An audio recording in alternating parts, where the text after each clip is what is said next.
Hello, I'm Marina Kim and you're watching the news from Kazakhstan. The top stories are next. Senator Bashmakov proposes to amend the country's constitution and validate the status of the leader of the nation. Shymkent gas station employees organized a strike after not being paid for months. Metro for mayor. Almaty officials are impressed after test riding the city subway for the first time.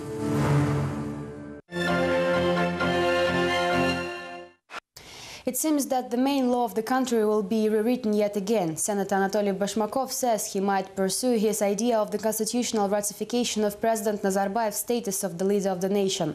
This despite the public refusal of the head of state. At the same time, something very similar has already happened before, when the first attempt at legally granting Nazarbayev with unprecedented power was more than successful, although the leader of the nation was against it back then as well.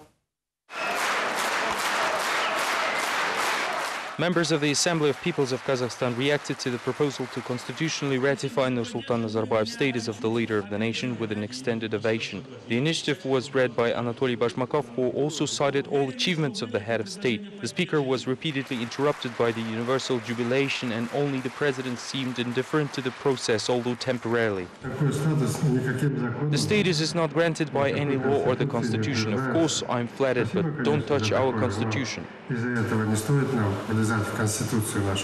The president's refusal didn't change Anatoly Bashmakov's determination. He will insist on the constitutional changes as it supposedly reflects the will of the people. We're talking about the main law on the supreme judicial form of the country. His reaction just reflects his natural modesty. With the same modesty, Nazarbayev asked not to sign a bill on the leader of the nation half a year ago. Still, appropriate amendments to laws were hastily approved and unanimously accepted by the parliament, even without the consent of the president.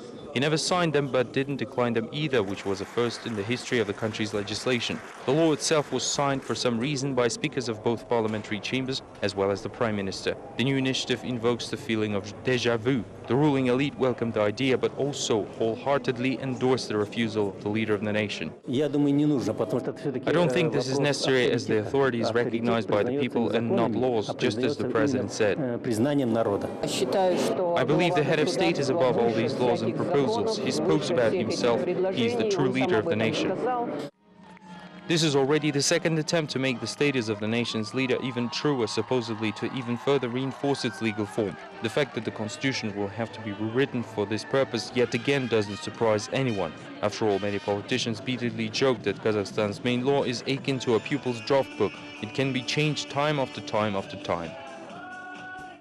The initiative of Senator Bashmakov is also discussed in Almaty. The opposition says that the proposal is nothing but flat at the moment, but everything could change immediately following the OSCE summit in Astana.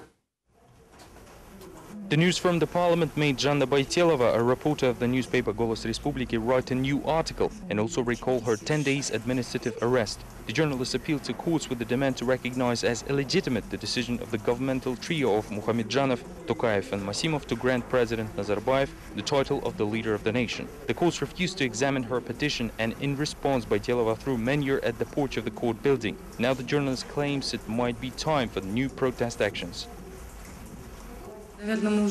Perhaps we're a bit tired of all this, but in any case we will see a reaction, maybe in the form of flash mobs or some action from Nurotar, the pseudo-monarchical movement. Members of the unregistered political party Alga are continuously impressed by the MP's creativity and their political loyalty. Mikhail Sizov counted that courts have rejected over 100 actions from Kazakh citizens against the leader of the nation amendments. I feel that somewhere inside his soul the president was satisfied with this bootlicking and political bending. The king is his entourage, and this is very true of Kazakhstan. I think Nazarbayev's entourage should stop thinking exclusively about its proximity to the head of state and start thinking about the ways to implement president's orders on the improvement of the population's welfare and development of economy.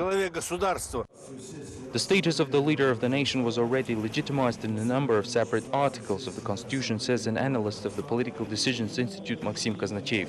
In this sense, Senator Bashmakov is a bit late with his initiative. On the other hand, the expert notes that the constitutional recognition of the status will allow Nazarbayev to create new political institutions, namely the National Council on Internal and External Affairs. Generally speaking, when there are no constraints, the power can spread as a tumor, with no preconditions or logic. At the moment, the upcoming OSCE summit is the only visible obstacle on the way.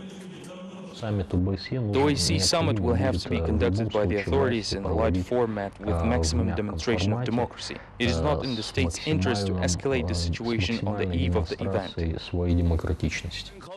Bashmakov's initiative coming right before the summit contradicts the image Nazarbayev wants to show to the West. However, analysts are confident that the procedure to amend the constitution will be postponed only temporarily. Astana City Court upheld the prior decision of the District Court over the arrest of the former Health Minister Zhaksalyk Daskaliev. The information came from his lawyer Bigjan Bilyalov after the 5-hour-long closed hearing. We have cited our arguments and complaints. Our assertion are based on the fact that the decision on the first instance court was made with reference to the initial arrest of our client as a suspect. The lawyers asked to change the measure of restraint of their client to the house arrest with own recognizance.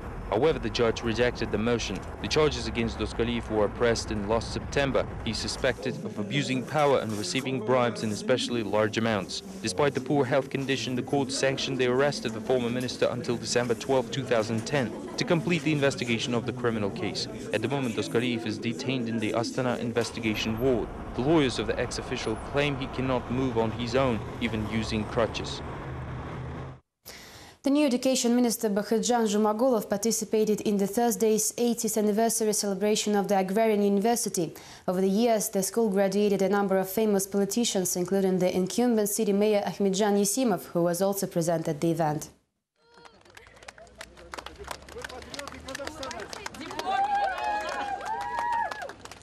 Students of Kazakh Agrarian University greeted the Education Minister Bakhtjan Zhumagulov after waiting for him in the cold outside for about an hour. The official is here to celebrate the university's anniversary, but not to answer uncomfortable questions. I will answer any additional questions at a separate press conference. This is the minister's first public appearance in Almaty after the president replaced the last head of the education department, Jansi Jiminbayev, exactly a month ago. The previous minister didn't like unscheduled encounters with the press either. The first alarm for Jiminbayev went off on September 1st, right at the special event for the beginning of the new school year. Back then, the minister's appearance in the capital's elite lyceum was changed to that of his deputy. This boosted the speculation that the good tradition is never broken unless the official is ill or fired. On the same day, the education ministry was harshly criticized by the Almaty mayor Akhmedjan Yesimov. I asked the education ministry to approach the issue more objectively. In 22 days, the president signed a decree making the former rector of the Kazakh University, Bakhtjan Zhumagulov, assume new position. It seems that Almaty mayor is now happy. Immediately following the subway ride, Yesimov came to his alma mater and noted with satisfaction the presence of the new minister in his greeting speech. He's a hard-working man, that's why the president appointed him as a minister. Zhumagulov has already made initial steps to improve the policies of his predecessor. For instance, he allowed students with average grades take midterms. Unfortunately, all other questions about the future of the national testing and mass suicide of pupils in Almaty region drowned in the sounds of the country's anthem.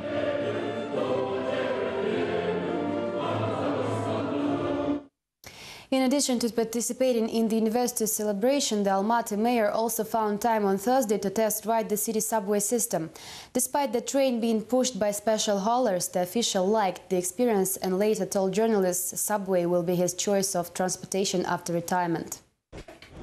During the ride, the Almaty mayor shared that in the future the subway will connect the city suburbs and industrial areas with the downtown. Yesimov liked the trip so much that he decided to ride only subway after he retires.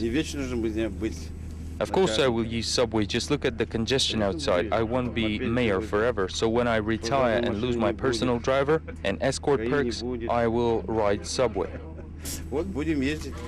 The mayor was saddened to learn that there is no subway stop at the proximity to his residence, although he promised to fix that. The official also said that the eastern bypass, which is the part of the Almaty highway ring, will be completed in the nearest future.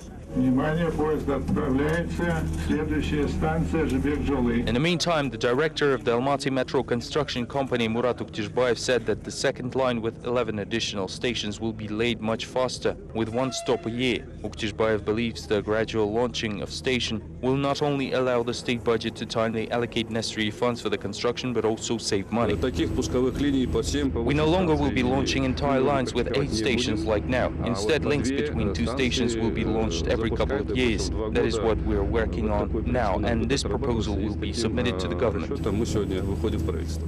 The second subway line will cost more than $1.5 billion, and the construction will begin no sooner than 2012. The grand opening of the first line is planned for the December of the next year, in time with the 20th anniversary of the country's independence. Employees of a gas station network Prime Petroleum went on strike on Thursday as they have not received their salaries and other payments for already 4 months. The protesters say it is possible the company was sold out without covering all outstanding debts, and now the prosecution office is looking into the situation. The spontaneous protest action was launched by Shymkent residents in hopes of drawing attention of the authorities. For already 2 months, 200 employees of Prime Petroleum are not receiving their salaries. The debt of the company is estimated at $40,000. If the entire enterprise was sold, we still should get our pays. We all have children to feed. It was revealed that apart from wage debts, the situation with Prime Petroleum could also affect the work of ambulances, emergency gas agency and several other municipal services of Shymkent. Gas tanks of the company are practically empty, while it still holds obligations over the rationing supply. Previously, Prime Petroleum won a $500 million tender for the supply of gasoline to state organizations. I didn't receive any financing to purchase oil products. For 2 months I was trying to resolve the situation and even borrowed money for petrochemicals. Every time I wrote letters with notifications because no one was answering phone calls. Prosecution office is also interested to know where the money is. Shymkent's leadership of the company blames the Almaty hub, which supposedly houses the company's headquarters. According to Prime Petroleum employees, this marvelous business center in the Almaty downtown used to house the head office of the company. Biologicals are becoming increasingly prominent on the Kazakhstan's pharmaceutical market. In 2007, they held only 15% of the total volume of medicine sold, while the number is expected to grow to 21% by 2014. Fearing the increase of imported lower-quality biological, the authorities are now tightening the safety requirements. More than half of Kazakhstan's pharmaceutical market could soon be taken over by biosimilars medicine containing artificial protein. As was noted at the conference in Almaty, even though the efficiency and safety of biosimilars is questionable, they are cheaper, which is very important for the Kazakh procurement system. I recently received a reply from the Health Ministry over our protest against the way the state procurement is done. There is a substantial list of priorities to which we should pay attention. This includes the support of producers, economics, politics, etc. However, the reply doesn't have a single word about patients and that all of these efforts are needed to keep them alive. Nevertheless, the Health Ministry plans to toughen the safety and efficacy requirements for biosimilars. Certain regulation requirements are being developed for the registration of medicaments in our country. These regulatory methods are similar to those in the rest of the world. For now, the requirements were toughened only in relation of local pharmaceutical enterprises. By 2014, they have to correspond to the international standard of GMP, which implies a very thorough inspection of the production's every step. The advisor to the General Director of Samruk-Kazana Pharmacy assures that Kazakhstan does worthy representatives of the industry, and several plants will start receiving conformance certificates by mid-2011. To stimulate local producers and entice them to update and expand production volume of quality medicine, the state proposes 2 measures of the state support. The first is a sort of long-term state order for GMP products, and the second is the return of investment through the reduction of the corporate income tax. State officials hope to cover the demand of the population with quality and accessible pharmaceutical products at the expense of the local producers. This also includes the complex biological medicine. For now, however, the Kazakh market is filled with artificial medicine, with the consumption growing continuously.